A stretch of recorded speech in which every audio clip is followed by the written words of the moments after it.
Queridos, abra sua Bíblia no Romanos, no capítulo 6. Eu vou ler do verso 1 ao 6 e depois pular para os versos 12 e 14. Texto bastante conhecido de Romanos, o apóstolo Paulo. E ele diz assim: amém? Se abriu? Que diremos, pois? Permaneceremos no pecado para que seja a graça mais abundante? De modo nenhum. Como viveremos ainda no pecado, nós, os que para ele morremos? Ou porventura ignorais que todos nós que fomos batizados em Cristo Jesus, fomos batizados na sua morte? Fomos, pois, sepultados com ele na morte pelo batismo, para que, como Cristo foi ressuscitado dentre os mortos pela glória do Pai, assim também andemos nós em novidade de vida. Porque se fomos unidos com ele na semelhança da sua morte, certamente o seremos também na semelhança da sua ressurreição. Sabendo isto, que foi crucificado com ele o nosso velho homem, para que o corpo do pecado seja destruído, e não sirvamos o pecado como escravos. Verso 12: não reine, portanto, o pecado em vosso corpo mortal, de maneira que obedeçais às suas paixões, nem ofereçais cada um os membros do seu corpo ao pecado como instrumento de iniquidade, mas oferecei-vos a Deus como ressurretos dentre os mortos, e os vossos membros a Deus como instrumento de justiça, porque o pecado não terá domínio sobre vós, pois não estáis debaixo da lei, e sim da graça. Amém? Que o Senhor abençoe a sua palavra. Bom, o tema das nossas pregações nesse mês de janeiro é bagagem. Qual é a sua, né? Qual é a bagagem que você carrega na sua vida? E nos domingos passados nós abordamos alguns assuntos, né? Como conflitos, culpa, ansiedade, e hoje falaremos sobre pecado. Sim, pecado é uma bagagem que nós carregamos, né? E apesar da Bíblia tratar do pecado de Gênesis ao Apocalipse, hoje quase não se ouve falar de pecado nas pregações e na igreja. Você concorda comigo? Ou eu estou falando alguma coisa muito errada? Né? Hoje na igreja, falar sobre o pecado se tornou ofensivo, né? E ninguém quer ofender ninguém. As pessoas querem que todos se sintam bem, né? Então paramos de falar sobre o pecado. Mas isso está completamente errado. Está errado a gente pensar ou sentir dessa forma, né?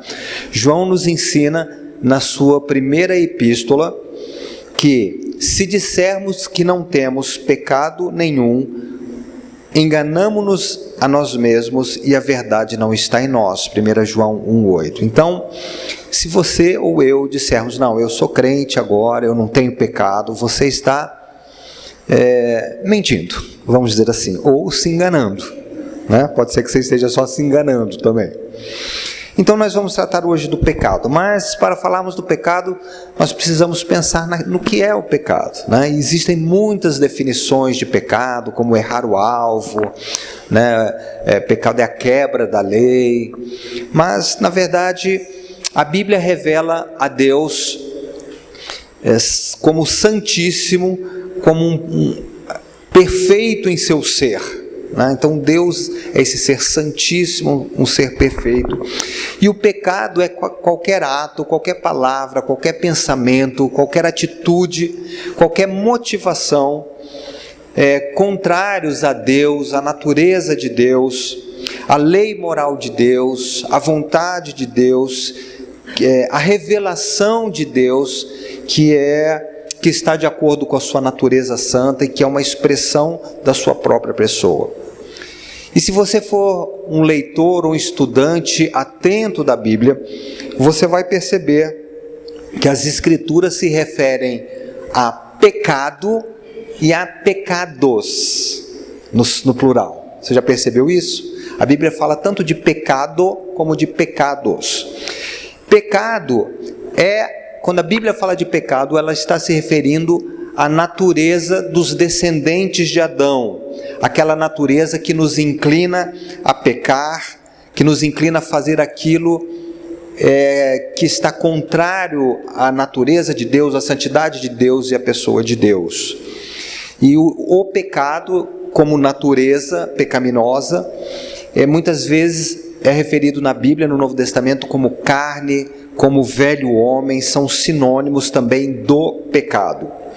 Por sua vez, pecados, no plural, são as muitas expressões concretas por meio do qual essa natureza pecaminosa costuma se manifestar na nossa vida, na vida do homem, né? Como, por exemplo, o orgulho, a vaidade, o egoísmo, a inveja, a mentira, a cobiça, a ira, o adultério, o roubo, o homicídio.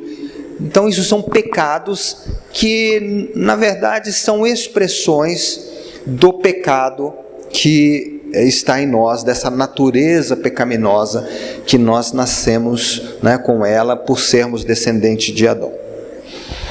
Agora, o que o pecado provoca? Segundo Paulo nos ensina, o dom gratuito de Deus é a vida eterna, né? O dom gratuito de Deus em Jesus é a vida eterna. Enquanto que o resultado, a consequência do pecado é a morte. Paulo fala isso em Romanos, capítulo 6, verso 33. Um pouco adiante do texto que nós lemos. Então, o salário do pecado é a morte, são as palavras do apóstolo. E, na verdade, o pecado, ele destrói tudo aquilo que ele toca. O pecado mata tanto o nosso corpo, quanto a nossa alma. O pecado, ele arruína os relacionamentos, ele faz com que a sociedade inteira, né, a nossa cultura seja uma cultura caída, uma cultura injusta.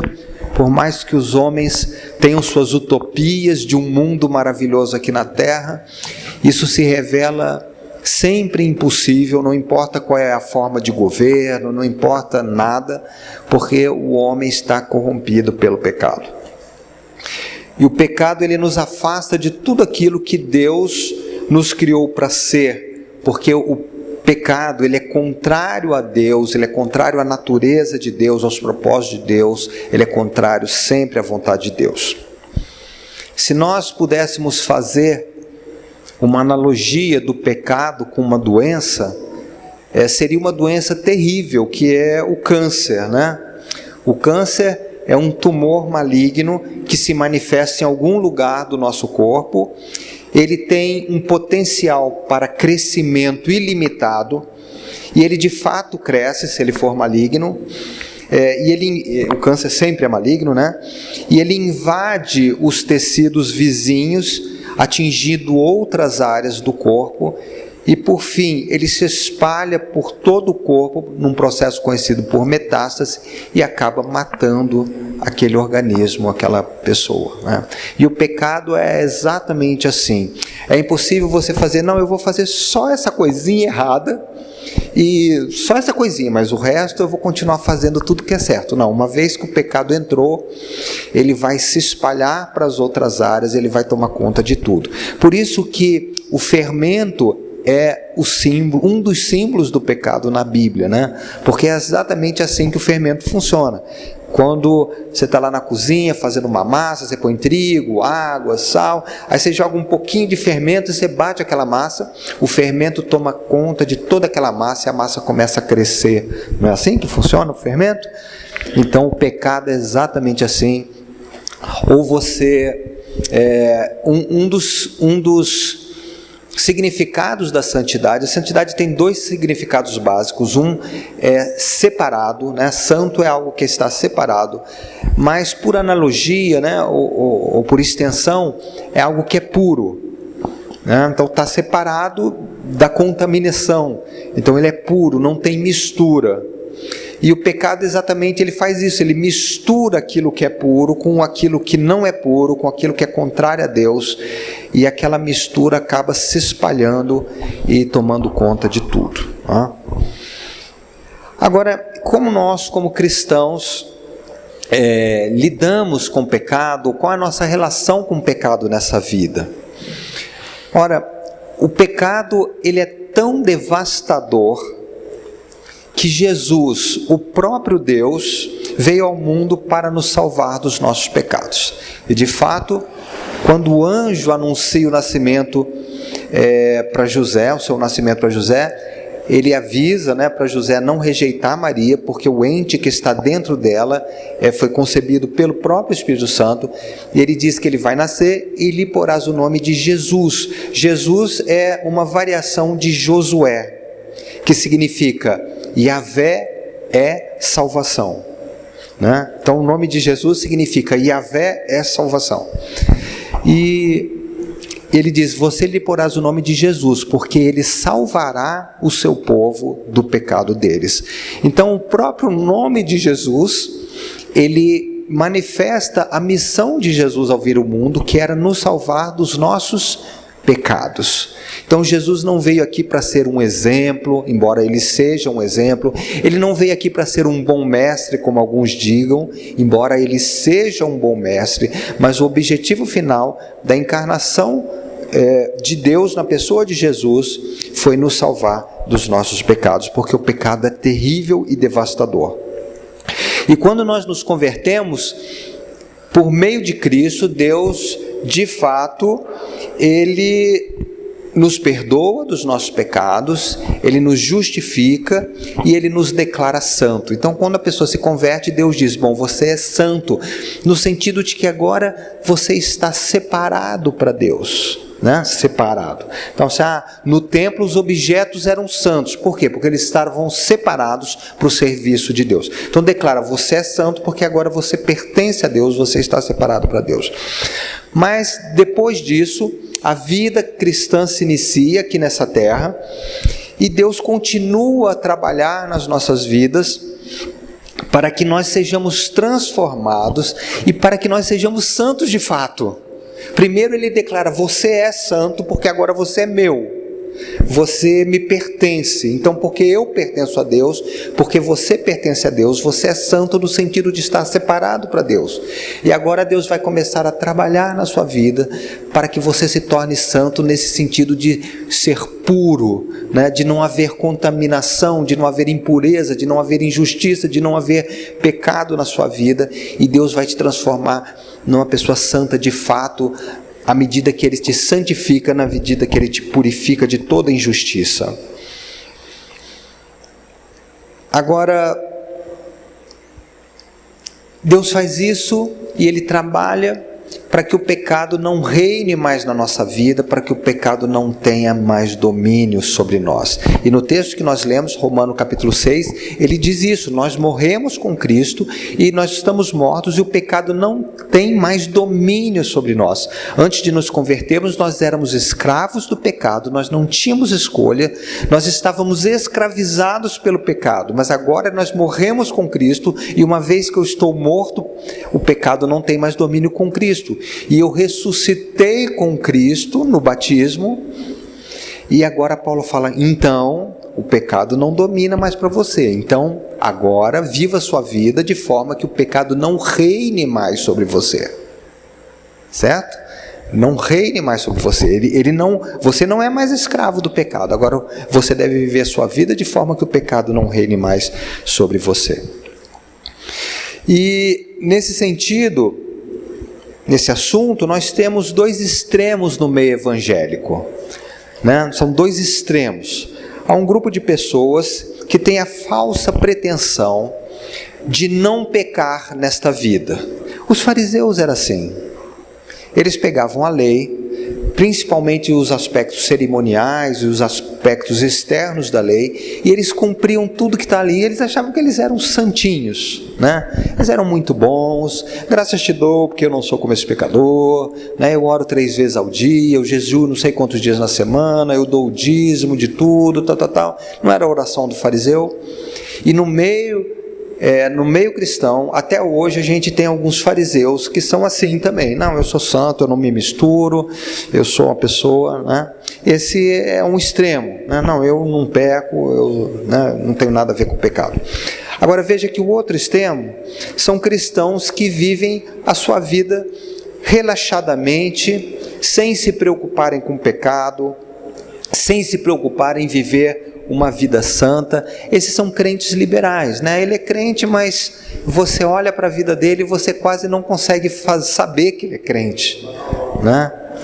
Porque ele vive a vida dele como qualquer pessoa vive, mesmo não crente vive.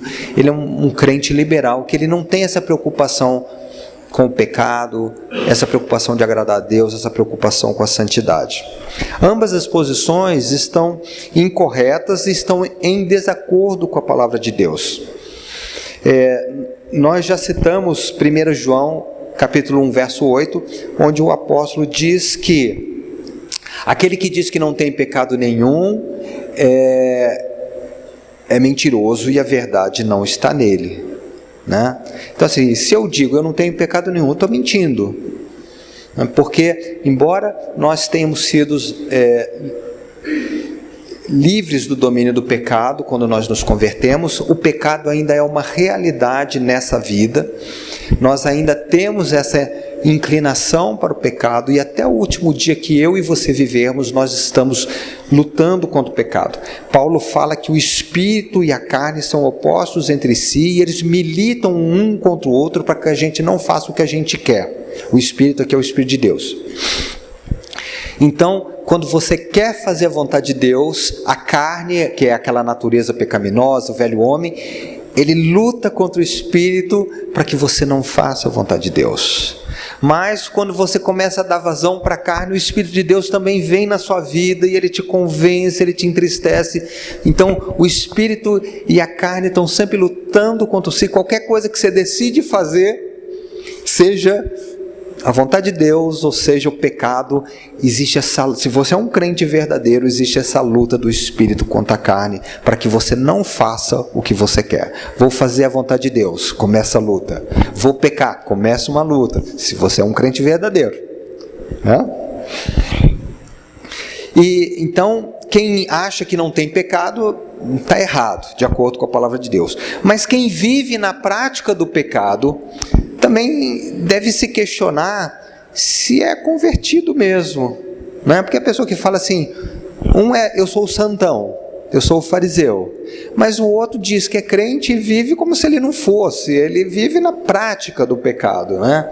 Então essa pessoa, ela tem que se questionar se a experiência que ela diz que teve de salvação é uma experiência verdadeira. E ainda o apóstolo João, 2 versículos antes desse que a gente falou, em 1 João 6, ele diz assim: se dissermos que temos comunhão com Ele, quer dizer, com Deus, e andamos nas trevas, mentimos e não praticamos a verdade. Então a pessoa que diz que é cristã, mas ela vive na prática do pecado, ela está enganada, ela está mentindo, certo? E aqui a gente tem essa dicotomia, essa tensão. Num versículo João diz, se você diz que você não tem pecado nenhum, você está mentindo. E logo depois ele diz assim, não, mas se você diz que tem comunhão com Ele e anda nas trevas, você está mentindo também, né? Como é que é isso? Eu peco ou não peco? Bom, a diferença é que aquele que se converteu, ele está lidando com o pecado, mas ele não vive na prática do pecado. Pecar para o crente verdadeiro é um acidente. Quando ele peca, ele se entristece. Quando ele peca, ele se sente mal, né? A tristeza do Espírito Santo vem sobre as nossas vidas quando a gente comete um pecado, quando a gente faz um pecado. Não é verdade? Porque exatamente nós somos crentes verdadeiros. Então, existe uma diferença entre pecar e viver na prática do pecado. Jesus, aliás, ele faz uma referência a um dia no futuro, no dia do Senhor, onde as pessoas vão comparecer com Ele, diante dele, e vão falar, Senhor, em Teu nome nós profetizamos, em Teu nome nós fizemos milagres, em Teu nome... Ele fala assim, nunca vos conheci, vós que praticais a iniquidade. Né? Então, veja, são pessoas... Ele fala assim, nós profetizamos, fizemos milagres, não conheço você, não sei quem é você. Porque você viveu na prática do pecado. Então quem nasceu de novo, aquele que se converteu verdadeiramente, ele não vive na prática do pecado, embora ele tenha que lidar com o pecado nesta vida, embora nesta vida ainda o pecado seja uma realidade. Agora, quais são os pecados do crente? Quais são os pecados do crente? Veja, no geral, os cristãos não matam, não é verdade? Você conhece um crente que matou alguém já convertido? Ele não rouba, ele não mente descaradamente, não é verdade? Ele procura ser um bom cidadão, procura ser um bom pai, um bom marido, uma boa esposa, um bom filho. Não é verdade? Nós não somos assim? Nós somos assim. Então, o cristão, no geral, ele evita aqueles pecados considerados como mais graves e que têm uma repercussão social maior, né? Os pecados, eles têm repercussões diferentes. Tem pecado mais grave, pecado menos grave, tem uma repercussão, né? Uma mentirinha pequena que você conta para... Alguém chega para você assim, eu fiz um penteado, ficou bom.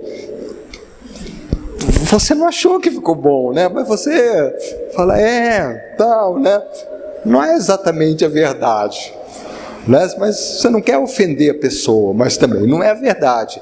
É diferente de você pegar e matar alguém porque você está com raiva, não é verdade? O grau de gravidade é diferente, né? Então nós evitamos esses pecados mais graves. Mas nós temos sido culpados de outros pecados que são muito mais sutis, né? Que são muito mais sutis, que têm menos visibilidade social e que por isso mesmo são aceitos e tolerados no nosso meio. Mas esses pecados não estão ocultos para Deus. E o pecado é como o câncer, que entra ali num lugarzinho, e ele vai crescendo, e ele vai tomando outras áreas, e ele vai se espalhando até matar. Seja um homicídio, seja uma pequena mentira. Porque uma vez que o pecado entrou, ele não vai parar ali, ele vai se espalhar, né? E quais são esses pecados que os cristãos costumam cometer, que são sutis, né? O orgulho. E o orgulho se manifesta de muitas maneiras. Por exemplo, moralismo. Não, eu não mato, eu não roubo, eu não minto. Então eu me sinto superior ao não crente ou aos outros irmãos da igreja que eu vejo falhas. Não, Senhor, graças te dou, porque eu não sou como esse pecador aqui. Não é? É orgulho. Eu posso não orar assim, mas eu sinto assim. É pecado. Orgulho doutrinário, não, aqui na minha igreja, a gente é só a palavra de Deus, eu não sou que nem as outras igrejas. É orgulho.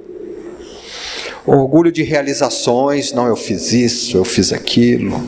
Vocês não sabem, eu consigo pedalar até o Chuí. Você não consegue. É orgulho. Espírito independente, né? O pastor, o líder fala, não, o que esse cara está falando não tem nada a ver não, eu é que sei. É orgulho. Egoísmo. O egoísmo também se manifesta de muita maneira, nos meus interesses, né? A Bíblia fala, não levar em conta apenas os meus interesses, mas também o que é do próximo. Você já viu gente que conversa e que não deixa o outro falar? Mas eu fiz isso, meu filho, meu neto, não sei o quê, e as pessoas, elas começam a se calar, né? Porque uma conversa não é assim, conversa é uma troca, mas a pessoa, é só o interesse dela que importa. Isso é uma manifestação de egoísmo, né? Como que você usa o seu tempo? É só para você? Seu dinheiro é só para você? Né? Falta de consideração é egoísmo. Descontrole. Um dos frutos do Espírito Santo é o domínio próprio. E o descontrole também se manifesta de muitas maneiras, algumas sutis, gente, né? Descontrole na comida, come demais. Está nervoso, vai comer. Está ansioso, vai comer. Isso é descontrole, isso é pecado, sabe? Temperamento. Comigo é assim, bateu, levou. Eu falo mesmo. Se gostou, gostou. Se não gostou, não gostou. Comigo é assim, eu falo. Você fala tudo sem se importar com as pessoas, sem se importar com os sentimentos das pessoas. A gente não fala tudo que a gente pensa. Se a gente falasse tudo que a gente pensa, você vai sair ferindo todo mundo, porque a gente pensa besteira, a gente pensa um monte de besteira. Não é? Isso é descontrole. Descontrole das finanças. Está lá no negativo e continua gastando. Às vezes não está negativo porque tem dinheiro, mas fica comprando coisa que não precisa. Isso é descontrole. O uso que você faz do tempo na televisão, no passatempo, o quanto tempo que você fica na internet, mídia social, isso é descontrole, é pecado. Você tem que fazer bom tempo do seu uso, porque você é mordomo. Sua vida não pertence a você, mas pertence a Deus. Não é mania de julgar o outro por causa da convicção. Não, mas esse cara aí é de esquerda, esse cara aí é de direita, né? Eu sou moralmente superior a ele, então eu fico julgando a pessoa.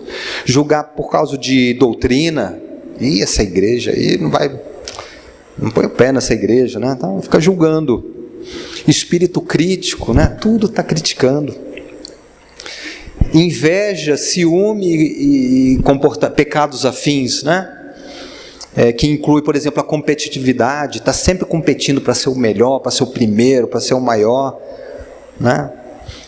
Ou senão, o desejo de controle. Tem gente que é assim, que é só do jeito dela que está certo, e ela fica manipulando as situações para a vontade dela prevalecer. Isso é pecado, gente. A gente não chama de pecado, mas é pecado. Pecados da língua, esse não precisa nem dizer, né? Fofoca, maledicência, difamação, mentira, grosseria, palavras torpes. A Bíblia fala assim: não saia da vossa boca nenhuma palavra torpe, mas somente a que for boa para edificação, para que dê graça aos que ouvem. A gente só deveria falar aquilo que edifica, aquilo que traz graça para as pessoas. Ponha um propósito na sua vida. Eu não vou falar de ninguém, a pessoa não está aqui, eu não vou falar dela, não vou ficar falando dos defeitos dela. Deus está cuidando daquela pessoa. Paulo fala assim, que aquele que julga o seu irmão, ele está julgando a lei. A gente está se colocando no lugar de Deus quando a gente julga os outros, né?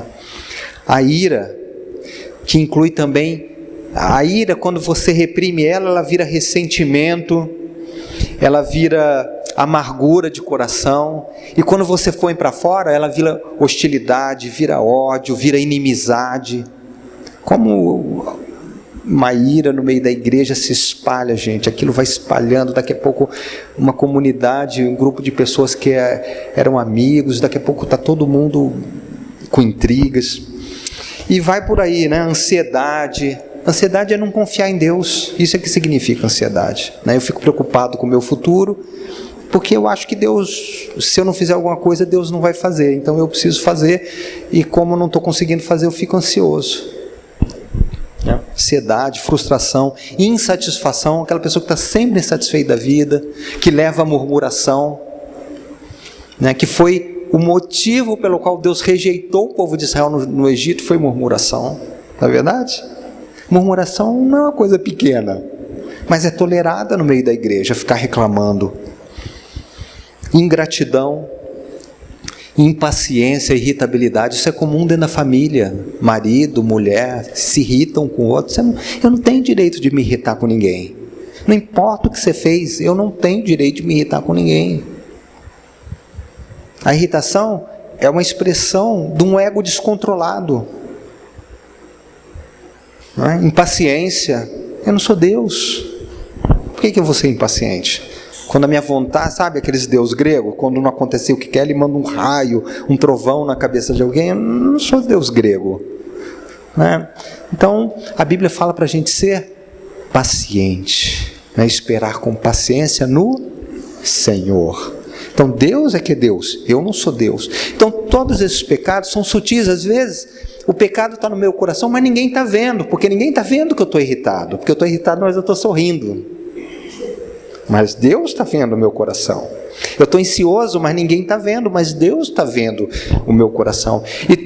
Então nós não matamos, nós não adulteramos, nós não mentimos descaradamente, mas nós praticamos esses pecados que estão dentro de nós e que estão corroendo a nossa alma, estão corroendo o nosso corpo. Às vezes a gente fica doente por causa desses pecados.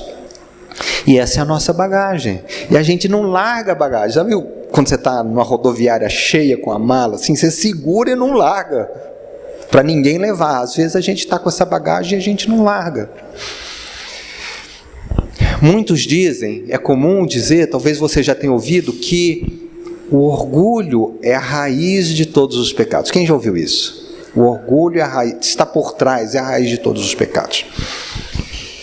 Mas existe um pecado mais básico, mais amplo e talvez mais provável também de estar por trás de todos os pecados. Esse pecado não é o orgulho, é a impiedade. Impiedade, como o nome diz, né? O prefixo in é a falta de piedade, que por sua vez significa devoção. Piedade é devoção. No latim, pietà ou pietatis era a devoção à pátria, a devoção aos pais, a devoção aos deuses. Então, a igreja se apropriou desse tema, desse vocábulo piedade, para se referir à devoção devida a Deus. Nós precisamos ser devotos ou devotados a Deus, não só nas nossas práticas religiosas, mas no nosso coração, nas nossas emoções, nos nossos motivos, né? O Senhor falou: amarás ao Senhor de todo o teu coração, de toda a tua alma, de todo o teu entendimento, com toda a tua força. Isso é devoção. Todo o meu ser é devotado a Deus. Mas alguém vai dizer: mas eu sou crente, eu frequento a igreja, eu oro, eu leio a Bíblia, eu não sou ímpio, né? Era isso que os fariseus diziam. Mas uma pessoa pode ser simpática, pode ser educada, ela pode ser caridosa, ela pode frequentar a igreja e ainda assim praticar a impiedade, na medida em que Deus é irrelevante no seu dia a dia.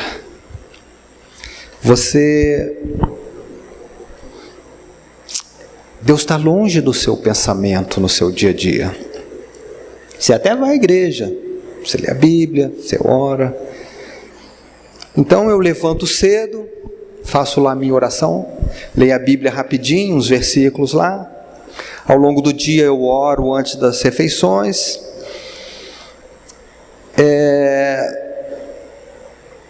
E depois eu sigo para os meus afazeres no restante do dia, indiferente a Deus. Eu nem penso em Deus.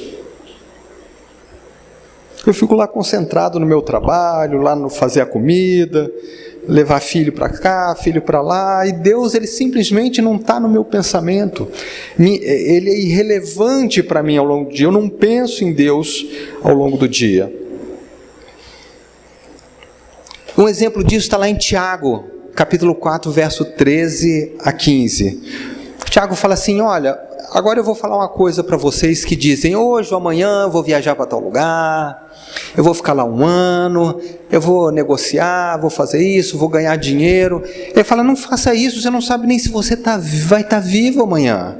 Ao invés disso diz: se estivermos vivos e se o Senhor quiser, faremos isso ou aquilo. Essa primeira pessoa que o Tiago se refere é uma pessoa assim, que ela está vivendo a vida dela, ela não está fazendo nada de errado, ela está trabalhando, mas ela não leva Deus em consideração na vida. Na prática ela não leva Deus em consideração. Isso é impiedade. E essa impiedade é o pecado que gera todos os outros pecados. Eu estou ansioso porque eu não levo Deus em conta na minha vida. Eu falo mal dos outros porque eu não levo Deus em conta na minha vida. Eu sou orgulhoso porque eu não levo Deus em conta na minha vida. Não é assim?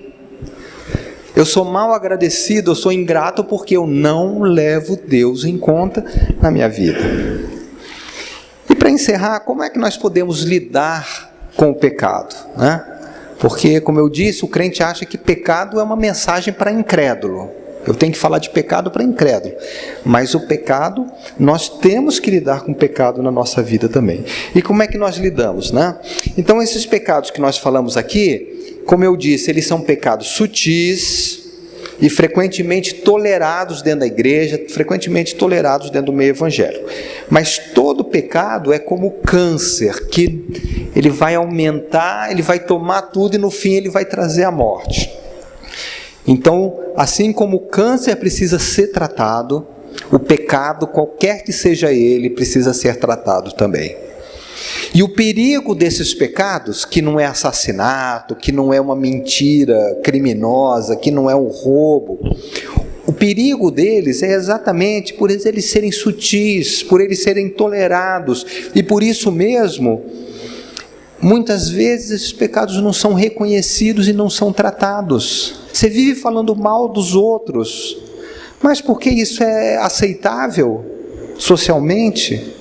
Porque ninguém te condena porque você fala mal dos outros, não é verdade? Mas porque isso é aceito, você não reconhece que é um pecado e você não trata. A sua ira também é socialmente tolerada. As pessoas falam, nossa, essa pessoa é assim, mas ninguém vai te excomungar porque você tem ira. Ah, não, é o temperamento dele. Não, não é o seu temperamento, é o seu pecado. A ira é o seu pecado.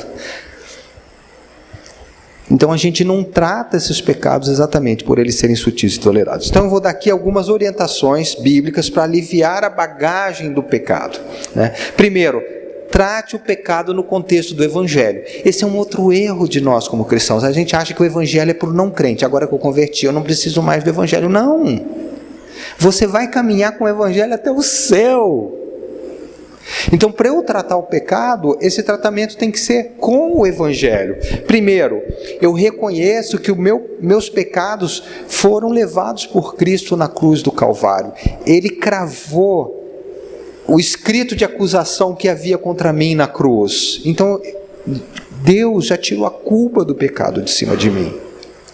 Segundo, ainda no Evangelho, Deus já acreditou a justiça de Cristo para você. Cristo viveu uma vida perfeita e Deus não só te perdoou, mas Ele pegou a justiça de Cristo e creditou para você. Ele botou isso como um crédito para você. A justiça de Cristo agora é sua. Quando Deus olha para você, Ele não vê os seus pecados, Ele vê a justiça de Cristo, porque os seus pecados estão perdoados e você recebeu a justiça de Cristo imputada a você. Então Deus não é mais o seu inimigo. Antes Ele era o seu inimigo. Paulo fala isso, nós éramos inimigos de Deus, mas agora Deus está do seu lado para te ajudar a tratar do seu pecado, porque esse pecado é uma doença que precisa ser curada. Então você não tem que lutar mais contra Deus, mas Deus agora é o seu amigo que vai te ajudar a lidar com esses pecados que você tem dificuldade. Primeiro, trate o pecado no contexto do Evangelho. Segundo, dependa do poder capacitador do Espírito Santo. Então, nós não temos condição, poder para lidar com o pecado em nós mesmos. Nós não temos esse poder. Você não tem. Você está lutando com um pecado aí que eu não sei qual que é, e você não vai falar porque você tem vergonha, mas você não tem poder para lidar com esse pecado, seja ansiedade, seja irritação, impaciência, o que for, mas Deus tem esse poder, e você precisa depender do poder capacitador do Espírito Santo. 3, que parece que é contrário ao 2, dê os passos práticos na luta contra o pecado. Você tem que fazer alguma coisa para lidar com o pecado. Você precisa se afastar de algumas coisas. Você está com problema de pornografia na internet, você precisa parar de ficar na frente do computador de madrugada. Você precisa parar de abaixar o volume do celular enquanto você está ali, não é? Porque isso são preparações para o pecado. Então você tem que dar passos práticos. Quando Deus falar que aquilo é errado, você precisa pedir perdão, você precisa se arrepender. Então parece que, mas eu tenho que fazer alguma coisa ou eu não posso fazer alguma coisa ao Espírito Santo? Parece que é contraditório isso, não é? Eu gosto de pensar assim, é como um aparelho elétrico. Você tem lá na sua cozinha um liquidificador, você quer fazer uma vitamina. O liquidificador, ele serve para triturar aquelas frutas, né? Cortar. Mas ele não tem o poder de fazer isso se você não ligar ele na tomada. Ele precisa de uma energia que ele não tem para ele poder funcionar. Então, na verdade, a gente, o Espírito Santo, é assim. Se eu estiver desligado do Espírito Santo, eu não vou funcionar e eu não vou conseguir tratar do pecado. Então eu preciso desse poder do Espírito Santo na minha vida. Mas Deus quer que eu faça alguma coisa. Eu sou o liquidificador que tem o poder de fazer aquilo, que tem a capacidade de fazer aquilo. Mas a minha capacidade, ela só existe quando eu estou conectado nesse poder que vem do Espírito Santo. Faz sentido? Faz sentido, não faz? Toda analogia é imperfeita, mas essa analogia é bem interessante, não é? Porque tem gente que acha que Deus vai fazer tudo, e tem gente que acha que Ele tem que fazer tudo, e não é assim, né? Deus quer que eu faça algumas coisas, mas eu não tenho poder, eu preciso estar conectado ao Espírito Santo.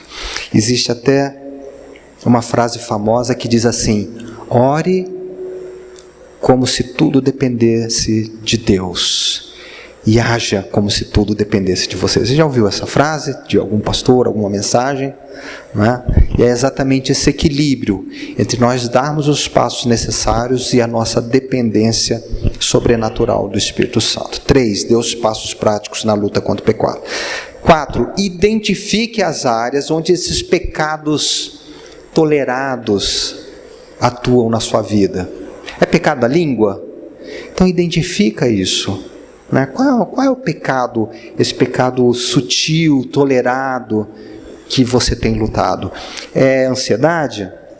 É desejo de controle? Você quer estar sempre no controle das coisas, na sua família, no seu trabalho, na sua vida? Isso é pecado, gente.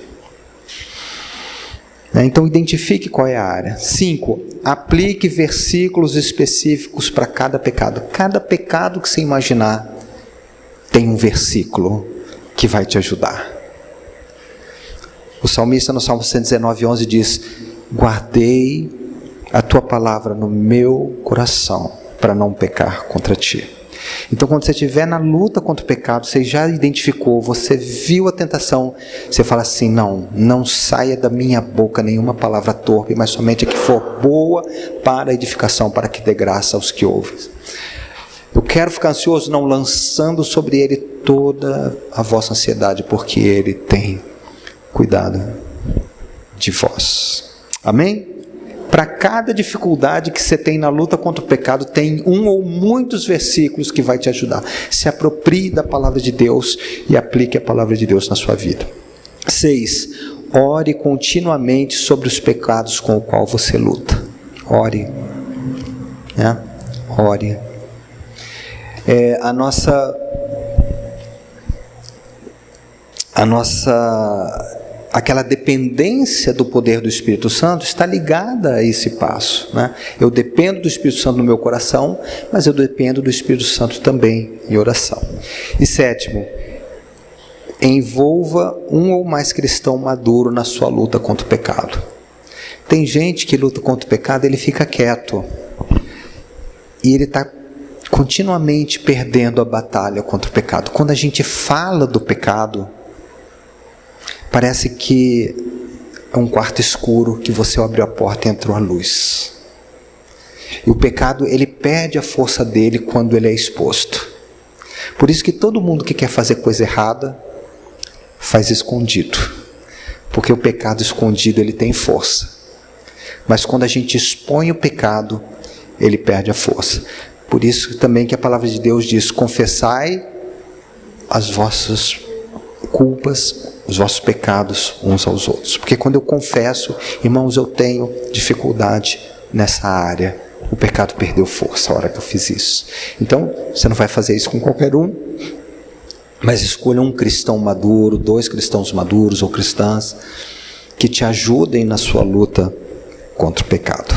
Então, trate o pecado no contexto do Evangelho, dependa do poder capacitador do Espírito Santo, dê os passos necessários na sua luta contra o pecado, identifique as áreas que você tem lutado, que o pecado tem obtido vitória sobre você, se aproprie e aplique versículos bíblicos que tratam daquele pecado específico, ore continuamente e compartilhe a sua luta com um cristão maduro. Então, para concluir, eu vou dizer que como cristãos nós temos a tendência de pensar naqueles pecados que nós consideramos mais graves e esquecermos dos pecados que são mais sutis e até tolerados, né? Mas nós devemos ter em mente que o propósito de Deus para os seus filhos é nos transformar, para que nós nos tornemos semelhantes ao Filho de Deus, que é Jesus, de tal forma que ele se torne o primogênito entre muitos irmãos.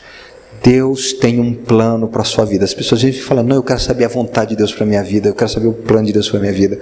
O plano de Deus para a sua vida está revelado nas Escrituras. Deus quer fazer de você uma pessoa semelhante a Jesus, nas suas palavras, nas suas ações, nas suas motivações, nos seus propósitos. E Deus está fazendo isso nesse momento. Nas suas vitórias, nas suas derrotas, todas as coisas contribuem para o bem daqueles que são chamados de acordo com a vontade de Deus, porque a vontade de Deus é essa, transformar você em alguém parecido com Jesus, e Deus usa todas as coisas para fazer isso nas nossas vidas, na sua vida e na minha vida, amém? Então, encerrando as mensagens desse mês, que nós abandonemos essa mensagem, que nós nos desembaracemos desse peso que nos impede de correr para a vida eterna, como diz o autor de Hebreus, amém? Oremos. Pai, nós te louvamos, te adoramos, eu te agradeço, Senhor, de uma forma especial pela tua palavra, porque o Senhor nos deixou a revelação da tua vontade, para que nós pudéssemos viver, Senhor, de acordo com a tua vontade. Ajuda-nos pelo poder do Espírito Santo, Senhor, a nos desembaraçar do peso do pecado na nossa vida, para que nós possamos, Senhor, nos tornar pessoas de fato parecidas com Jesus. Ajuda cada um de nós nas nossas fraquezas, naqueles pontos em que nós temos lutado e muitas vezes temos falhado, temos caído continuamente, Senhor, naquelas mesmas coisas. O Senhor conhece cada um de nós, o Senhor nos conhece antes mesmo que nós existíssemos, Senhor, que nós fôssemos formados no ventre de sua mãe, o Senhor já nos conhecia. Que o Senhor nos ajude, Pai, que o Senhor nos capacite para que possamos ser filhos e filhas do Senhor, que te agradam e que te honram e que te glorificam, em nome de Jesus. Amém.